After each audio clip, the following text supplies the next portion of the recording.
All right. Hey, this is Sid Owsley from Determination Determines Destination podcast, the 3Ds to success. We share stories of people who use the 3Ds to success to overcome obstacles and challenges in their life. And this morning I have Leon El-Alamin. Leon El-Alamin is the founder and executive director of the M.A.D.E Institute, a nonprofit organization. M.A.D.E stands for Money, Attitude, Direction, and Education. The mission of the organization is to provide transitional housing and comprehensive training for at-risk youth and returning citizens in workforce development, social advocacy, urban farming, training and research, and violence prevention.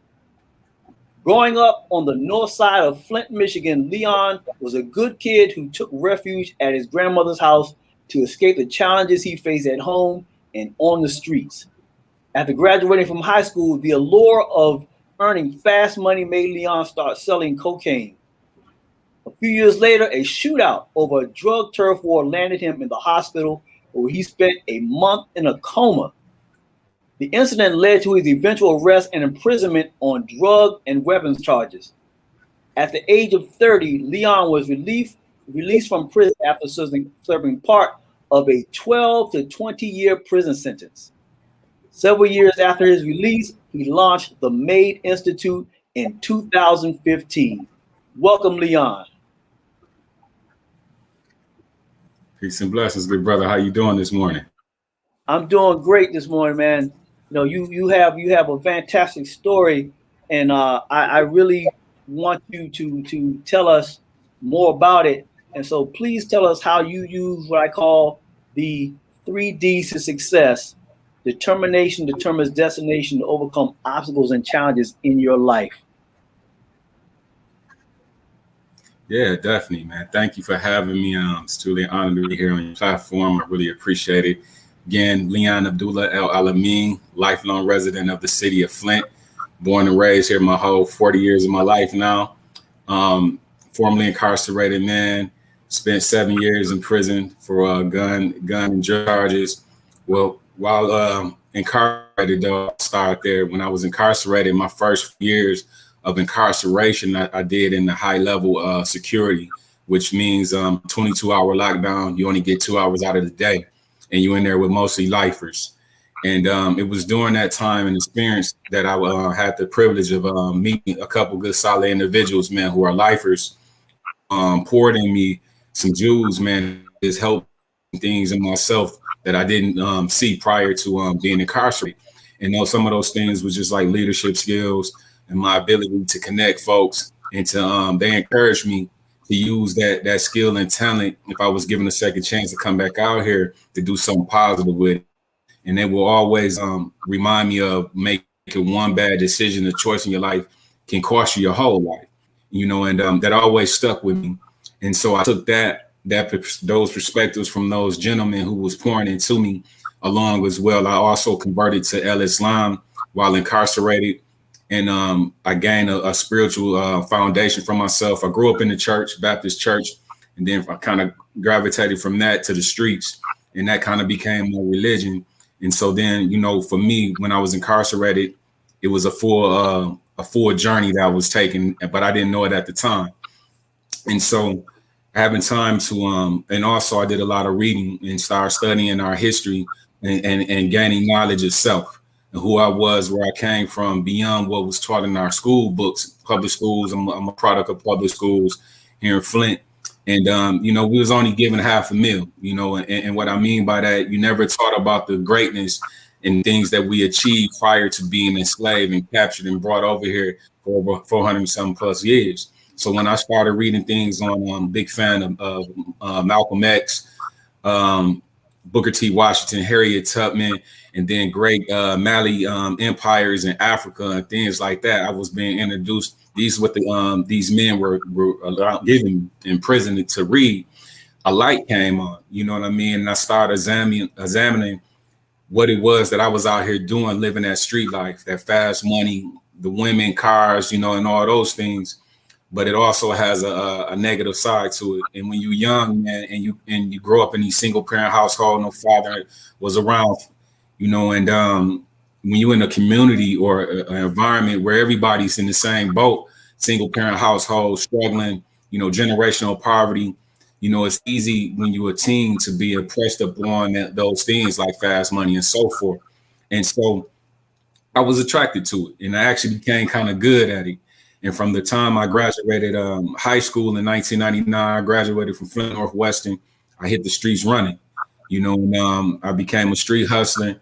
And within a couple of years, I was like one of the top dealers in Flint at that time, accumulating over $100,000, and watched it all get washed away. You know what I mean? Just like that, from bad choices, having rented friends, the same people I used to hustle with.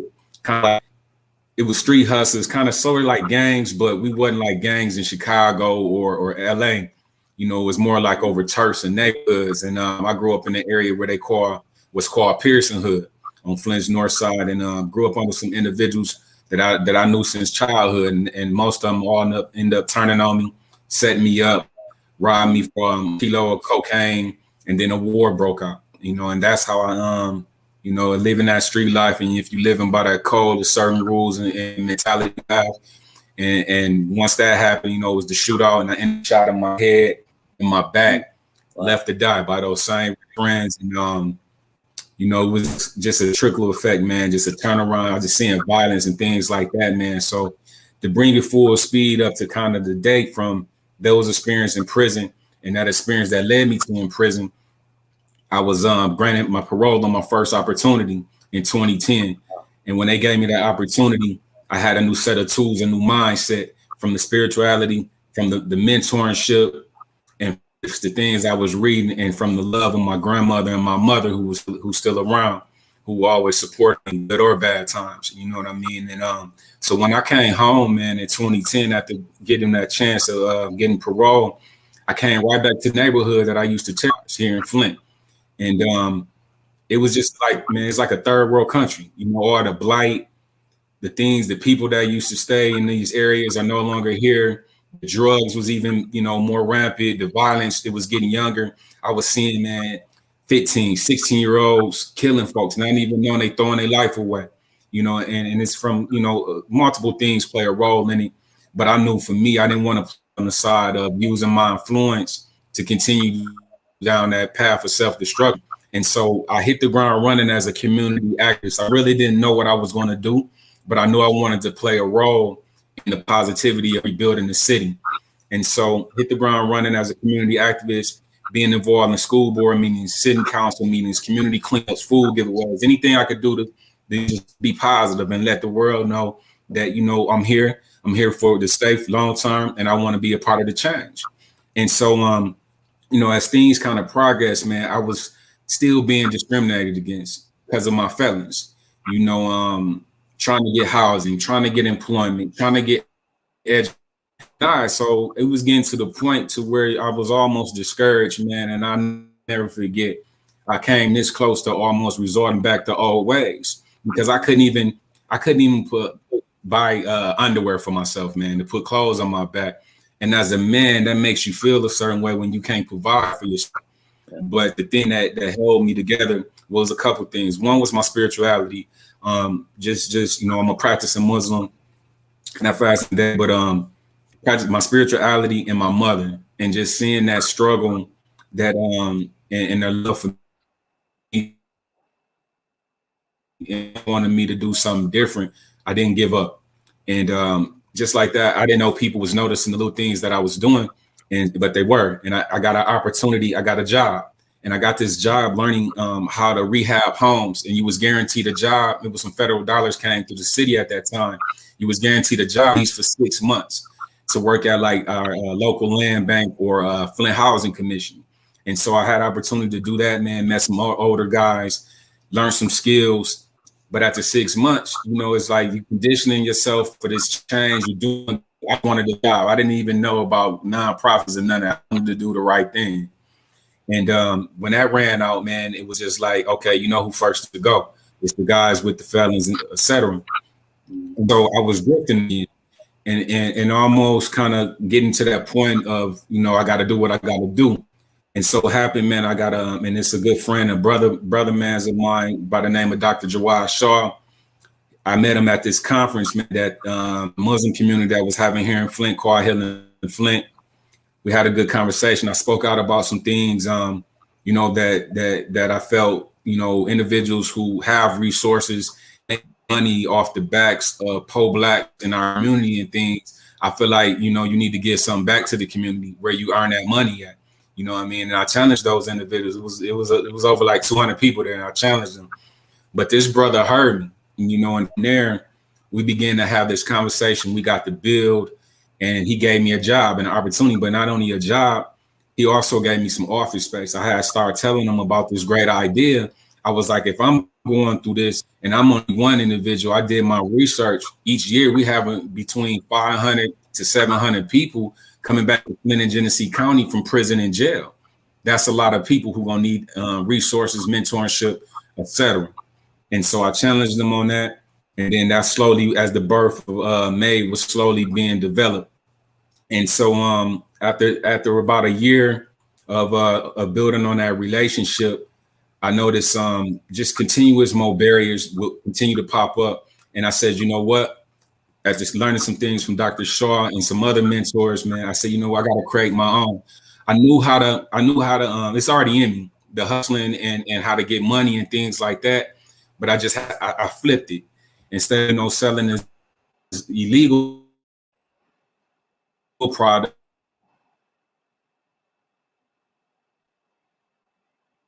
with a legal product. And what better way to speak about and address issues and things that mostly impacted me and people that look like me. I got a PhD in that, and I don't need the degree from the schools to give me that on what's going on in these communities and in these neighborhoods. And so from there, birthed the M.A.D.E Institute in 2015, money, attitude, direction, and education. And so after launching that, you know, I was still, you know, it was a new game, so to say. I was involved in the nonprofit game, the business world. I was asking questions like, who is this kid, fearless individual? You know, he wears going to prison on this. I'm accountable. I accept I made some bad choices in my life, but I'm not gonna let society continue to, and I don't fear anyone but Allah. So walking into these spaces like that, I was there, showing up. I was saying, oh, this is what the community need, and just from pushing and being an advocate, man, things started to kind of fall in place. And then ultimately, I got a break. The organization got a break in 2015 by the Ruth Mott Foundation, local foundations here. And I'm sorry, not 2015, 2016, like a year after being established. And they gave us 50 grand to rehab a blighted home in the first ward where I grew up at, one of the most hardest hit, disinvested areas. And then, so when they granted us that grant, I took those skills that I learned on how to rehab homes, taught 10 individuals these same skills. We had a part of our workforce development with skilled trades, taught 10 individuals different certifications, carpentry, roofing, things like that. The same individuals came and helped me. We remodeled this first house. And remodeled this house, man, it just, you can see the impact of just doing something so small like that it had in the area that we're redeveloping now. And people began to come out, and they were just happy to see us, man, and to have a plan to do. We have an actual plan that we can utilize and the skills and resources of this population to help transform these communities that we once tore down. And so that was kind of how the concept of the workforce development component came out. Earn while you learn. You teaching people skills. You allowing them to earn a little something with those skills. You revitalizing your neighborhood. That lowers crime and et cetera. So it's like a holistic approach that we taking. I didn't want to just focus on one area or one thing, because I think that's part of the problem. We've been utilizing that for so long, that kind of like top-down mentality. Okay, we might pick one thing, say for instance, voting rights, but yet we're dealing with lack of economic resources in our community or some other things, healthcare, education. We know all these things is impacting us. And so I knew if we're going to get back to finding some kind of balance, we got to attack this thing from all angles. And so that's why you see those differences in our statement of things that and so forth. And then in the midst of that, the Flint water crisis jumped off. So now we're dealing with the mass incarceration, but now, and we are in poverty.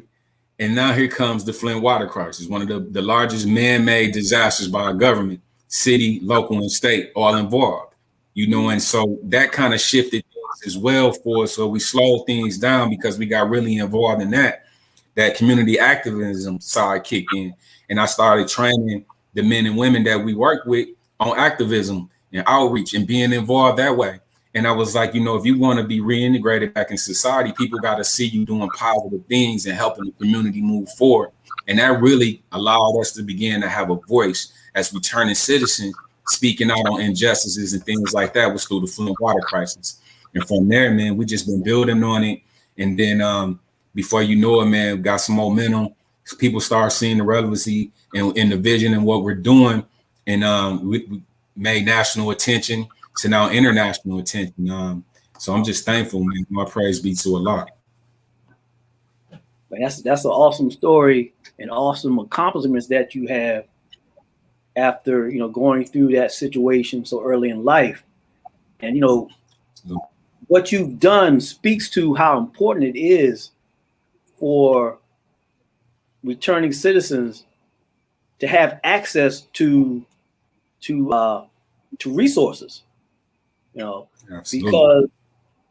Because when someone's returning from that situation, they have to be able to have a pathway to be productive.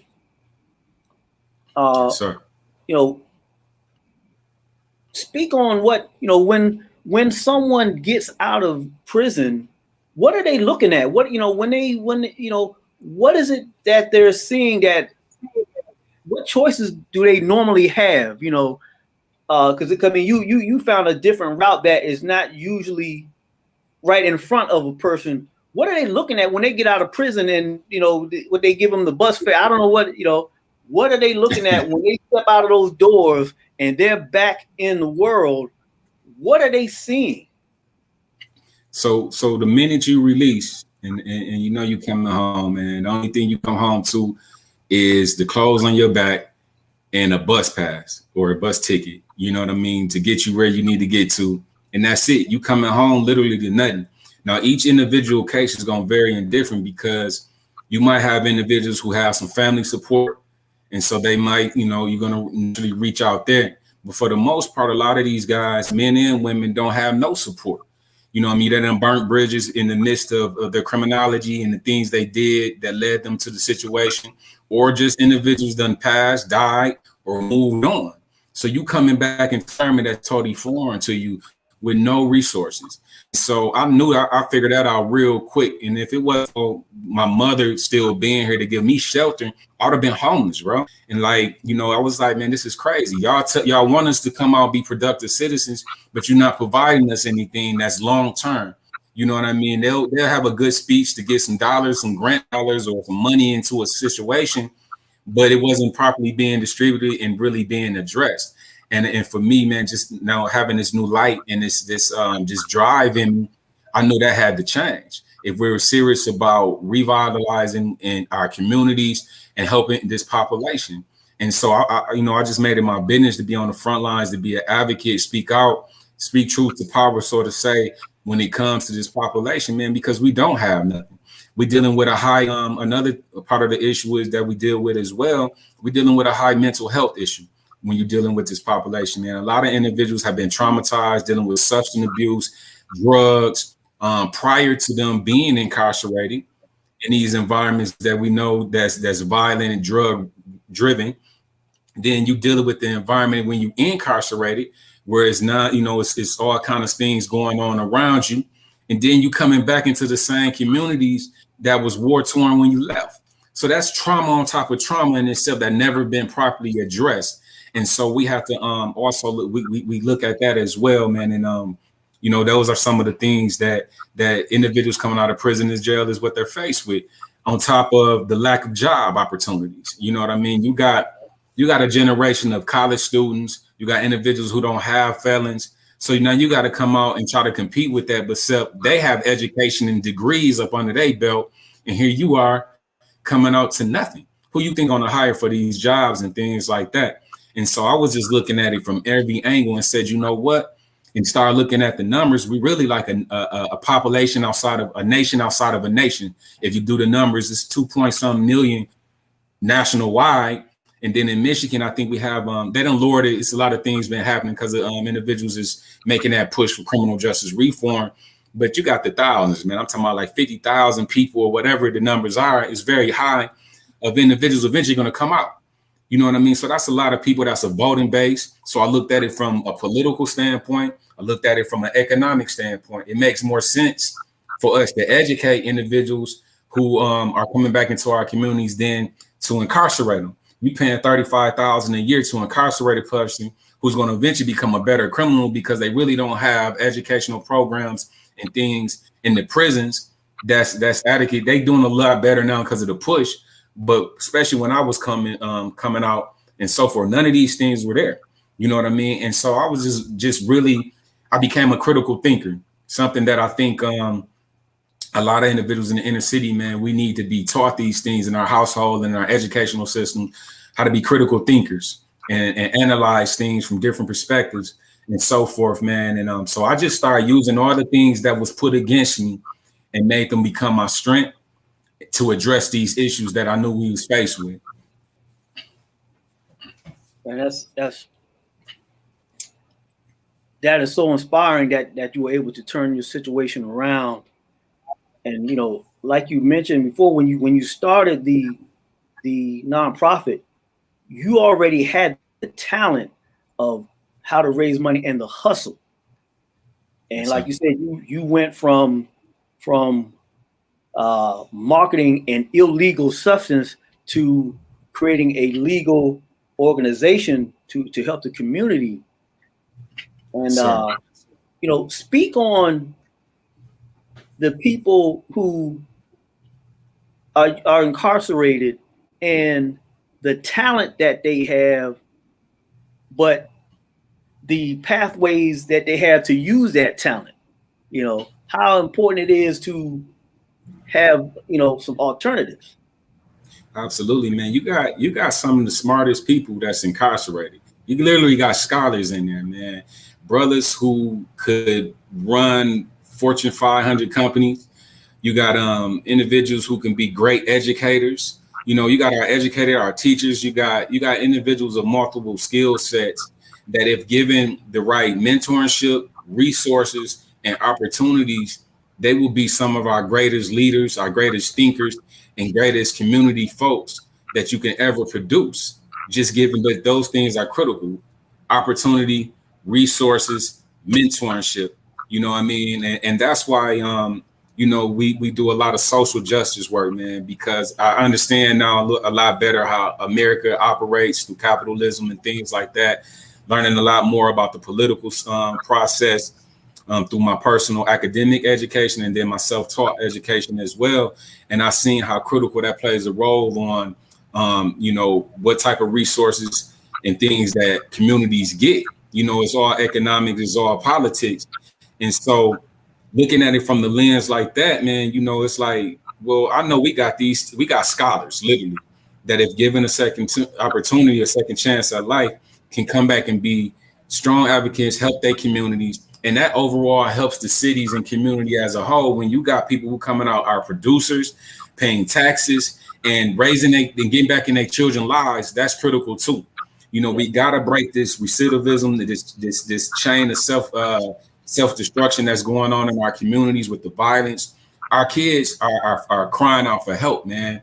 You know, and that's why we also tackle that school to prison pipeline. And when we speak about at-risk youth and things, so we try to hit it from both angles, because we know we got to break that pipeline and that cycle of self-destruction. And who better to advocate and reach these kids than people who've been through certain situations and overcame it? You know, so as we continue to build on our mentorship and individuals get second chances and opportunities through advocacy or just up on them doing their time, we want to make sure we put our arms around them and hug them, provide them resources, be there for them, so we can come back to these communities, man, and save some of our babies from the same self-destructive paths and choices that we once made. And I think that's the approach that we have to look at when we talk about, in particular, the Black community, where we at in this state of emergency, whether it's Flint, Michigan, or DC. It's the same thing in these inner cities. They all set up and structurally designed the same way by the same type of individuals who structure our cities and inner cities and so forth. That's right. Yeah, we're seeing pretty much the same thing in all of the major cities, the same type of structure. Yes, sir. Leon, yes, sir. As we're getting close to wrapping things up, I want to make sure that everybody knows how to get in contact with you so that they can possibly donate to your organization. And also, there may be individuals out there who are returning from prison, returning citizens, and they, we need your help, need some type of advice. So please let everybody know how to get in contact with you. Yeah, absolutely. So you can reach us through the website, www.madeinstitute.org, or you can via email with my first name, Leon, at MADE Institute.org. You can you can hit me on the personal line, 810-835-8304. I'm easy to reach. I'm a real person, man. Just come at me on some real things and none of the foolishness, man. And I love to share and give advice and anything I can do to assist this population. And before we go to, man, just a few things we're working on that's going to be very unique and used as a tool to reach other individuals, and they'll be able to reach us through. We're creating the first MADE app, and this app is going to be able to share with individuals who may have backgrounds and returning back into the communities resources that they can go to and access to help them reintegrate back into the community. So we utilizing technology. We definitely addressing our population with technology because we know the world now is driven by that. So we got the app getting ready to come. And also, if I can, man, getting ready to drop my book, Tears Dry and Wounds Heal, my life story. It's going to be, I got a lot of jewels in there, man. I've been through a lot, seen the good, the bad, the ugly. And I just want to share that with the world, man. And hopefully somebody can gain something from it and use it to better their lives or get them out of a certain situation and spot in their life to moving forward. Hey, when you drop that book, man, let me know. I have you back on. You can promote it, get it out Absolutely. there. So people can grab a copy. It's great things that you're doing, Leon. Very, very much needed in your community and in the country because the situation of poverty, incarceration, blight in neighborhoods is, the government officials they're not really doing a good job at this.